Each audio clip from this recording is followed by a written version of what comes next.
I get this beast up to 88 miles per hour, you're gonna see some serious shit.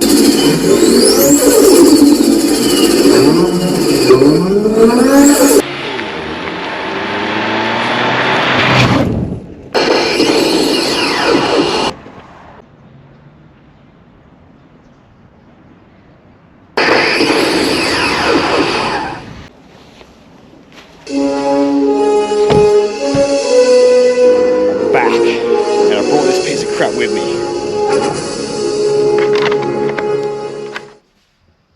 Back to the Future is a single-player adventure game that's developed by Beam Software and published by LJN and is released for the NES in September 1989 for North America, and unfortunately never made a release for Europe and Australia. The game is set in 1955, where the player controls Marty McFly, traversing levels, collecting clock icons, acquiring power-ups such as bowling balls, skateboards, and a selection of mini-games at each level. Upon completion, Marty then must drive the DeLorean up to 88 miles per hour, avoiding obstacles and further clutter. The game received negative to poor reviews, as Bob Gale, the screenwriter, informed LJN of its terrible flaws, but refused his request and would go down as one of the worst NES games ever made. Let's check it out.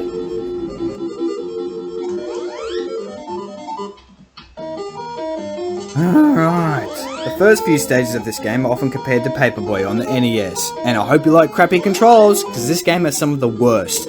You know, I'm starting to notice a pattern. If it's developed by LJN, aka Acclaim, it's probably going to suck, and Back to the Future is one of those games.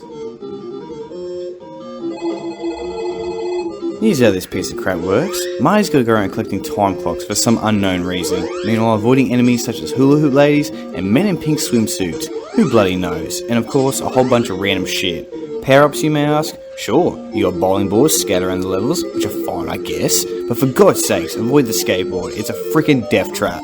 Now you can take as many hits as you want from enemies, but you better hope to God that you still got time at the end of the level, otherwise Marty's got to start all over again. It sucks. If it looks like this level is going on forever, well, you're not wrong. The first 5 stages are basically the same repetitive garbage over and over. In stage 6, we'll talk about that in a minute. You'll also find that the 8-bit music will wear thin really quick, the same annoying tune over and over on an endless loop that will probably eventually burn into your brain. It is horrible. Obviously this game is loosely based off the movie. I don't remember Marty getting chased by bees or random men. What the hell was LJN thinking? It's freaking stupid.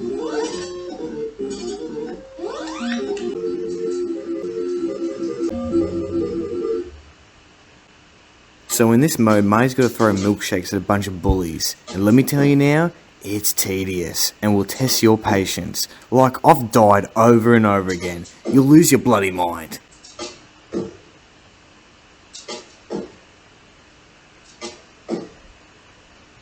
Oh, come on! This is ridiculous!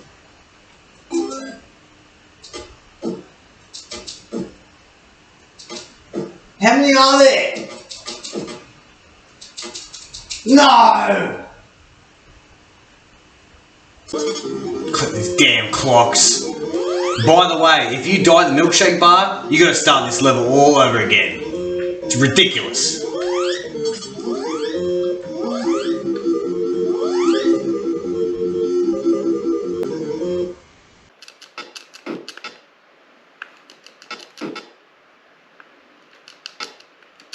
No! You can't be serious. What is this?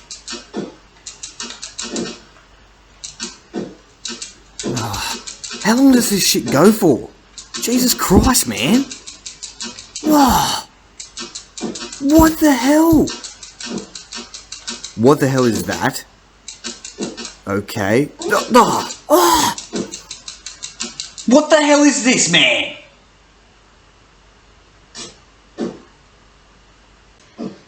What kind of minigame is this? It just goes on and on and on. I'm about to lose my frickin' mind.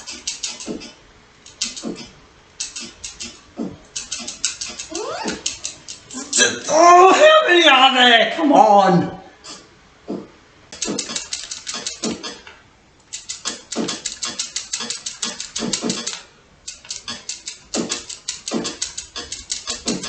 Come on, man! No, that's it. I've had enough.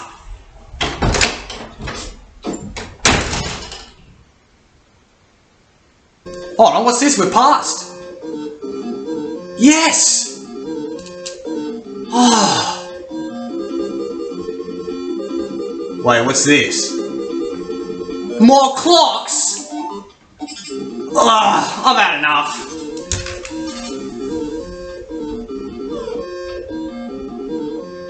Overall, this game sucks and I freaking hate it. What were the developers thinking? Or better yet, what were they smoking?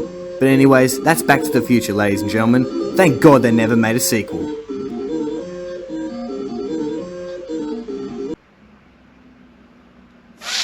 Back to the Future Part 2 and 3 is a single-player platforming puzzle game that's developed by Beam Software and published by Acclaim Entertainment under their LJN label and was released for the NES in 1990 for North America. Part 2 of the game takes place in 2015 where the player controls Marty McFly, defeating enemies via jumping or throwing projectiles, collecting fuel for the time machine, food for extra lives, and obtaining keys to unlocked object rooms.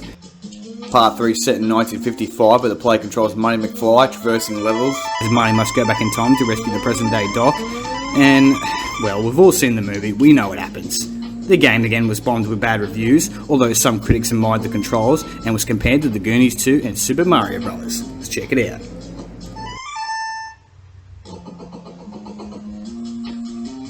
Right, in this mode, Marty's going to collect objects and return them to the right location. Sound familiar? By the way, if an object ends up in the wrong location, yep, you guessed it, you got to start all over again. Let me tell you now, it's a horrible design.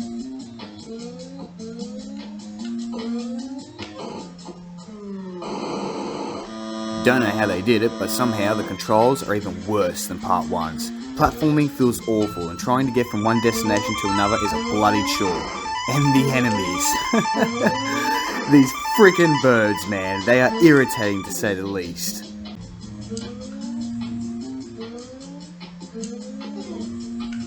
You would think that the developers would make some improvements, but no, it's as bad as the first installment. The biggest problem that's going to occur is keeping track on where you've been and where you need to go. It is mind-boggling. Now, I would resort to cheating, but this game doesn't even have a password system implemented, so it looks like we're screwed.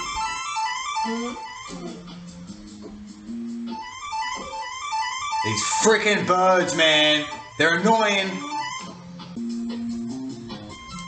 The visuals, they look like shit. Although it's good to see that the DeLorean actually makes an appearance. You might have noticed that big logo in the left hand corner. It's to remind you that this is indeed Back to the Future and not Super Mario Bros. It's a blatant rip-off. So what you gotta do is you gotta click keys and unlock doors using these hoverboards. And it is bloody annoying, eh? Keep jumping. Come on. Yes! Right. What the hell is this? Looks like Donkey Kong. Another rip-off.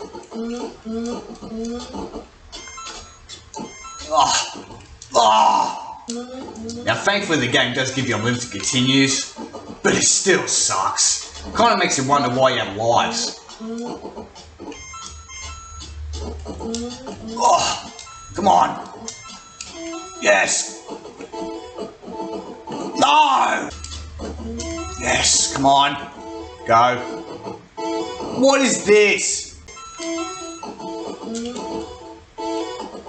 Yes. Finally. Guess there's a 1-up. Where do we go? I have no idea. Keeping track on where you are is near impossible. Every screen looks exactly the same. The only good thing going for this game is probably the 8-bit music, which in my opinion is half decent and a massive improvement. Ah, finally, another freaking door. What's this? What the hell? It's sinking sand. I'm gonna click these icons. Oh yeah, let's see. Jump. This isn't as hard as the other one. Too easy. Nice. We found a mystery item, but we don't know where to take it. And that's half the problem with this freaking game. Overall, Part 2 blows. I guess it's slightly better than its predecessor, with more variety of gameplay, but the game is still irritating and mediocre to say the least. And just an update, there actually is a password system in this game, so let's check out part 3.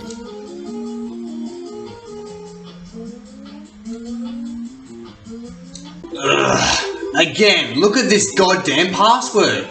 What is wrong with these people? Well, what do you know, the same repetitive garbage with a different looking environment, and enemies that blend into the background. Another pick of this game, so you can jump on enemies, but you have to be dead set on, otherwise it'll be ineffective. You know, I'm wondering why LJN didn't do a separate game for each installment, and this is why. This is trial and error at its finest. You're gonna die over and over again. The difficulty level for this piece of crap on a scale to 1 to 10, it's a solid 10.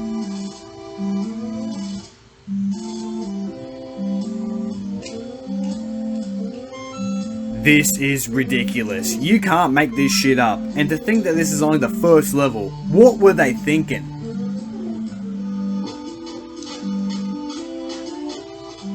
I can't stress enough how bad these controls are. You guys are gonna struggle. They're horrible.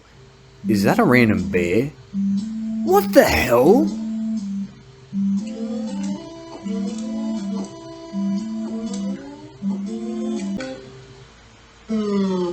No, mini game.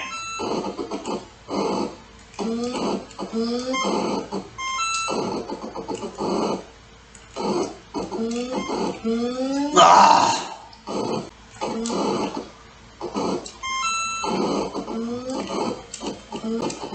What do we do here? Are we stuck? How do we get out? You're joking. Are we meant to sit here and wait the whole 90 seconds? Forget it.